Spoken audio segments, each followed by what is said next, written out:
I am Ejob Gaius and I'm a writer at Zebra Comics. A lot of people ask this question.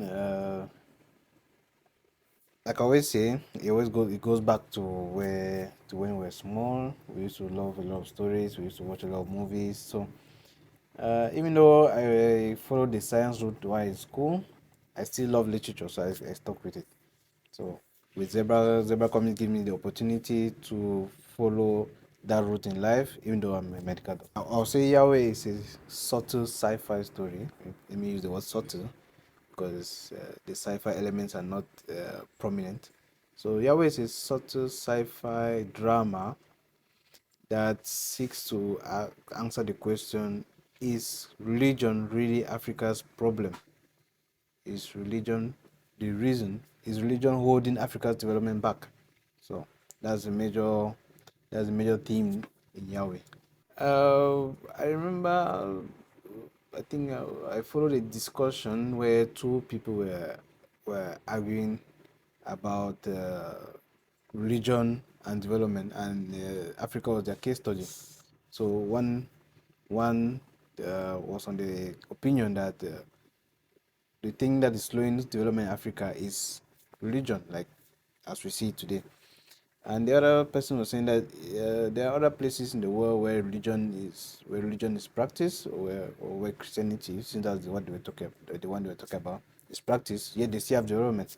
So it got me thinking: Is religion really Africa's problem? What if we, what if both could go together? What if religion could instead be one of the things that can be used to further development in Africa? And what if, are there other factors that are are there other factors that are, let's say, hindering the development in Africa? So those are the things, those are the major points that the story seeks to answer. I'll not say different. Well, I'm focusing a lot of Africa because it's where I'm from. I'm Cameroonian. Cameroon is in Africa, so I know more about the impressions about this topic in on the continent. So it's difficult to write about another continent when you're not there to live the daily life of the people there. So you might not know exactly what they think. You might look over the internet, but I think is one thing reading about the beliefs and habits of a people, and it's another thing actually living it. So I prefer to write the story based on the. I prefer to base myself on the place where I live the daily experiences. I think they should instead be happy. I think they should be happy instead. They should not be angry because, in a way, I could say I'm even promoting them. Like I say, I'm even promoting God, if I let me put it like that. So I don't see why anyone will be angry because I understand the sensitivities of people in the world, but despite that, some things have to be said.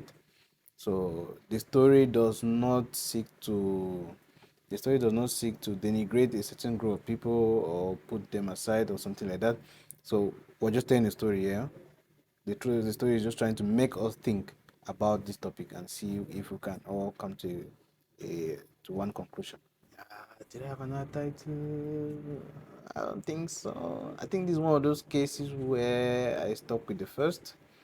It's true that the only conflict I had was, will people recognize this title easily? I think that's one of the things that I was preoccupied with.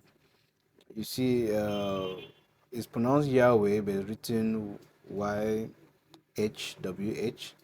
So I decided to use the original Hebrew way of writing Yahweh. So it was some kind of, well, I thought it would be cool, man. But for those who know, who can easily recognize it, they will know that it's Yahweh.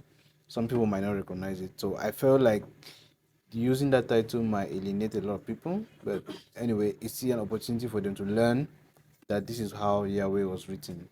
This is how Yahweh is written in Hebrew, actually.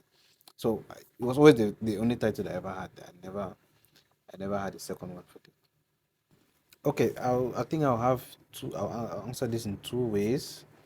First, I used Christianity because that's the one I'm more familiar with.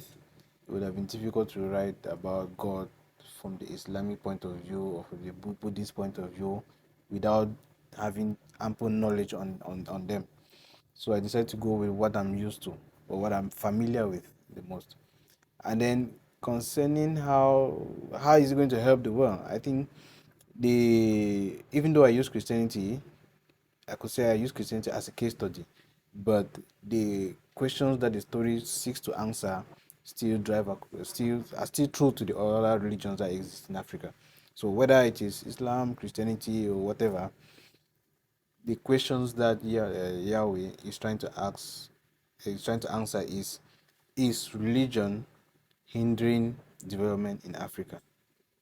So no, I think you can replace in the story you can replace Christianity with any religion and it still goes. Yeah. I'll ask the Padiman no. I'll ask the man that, but now how no.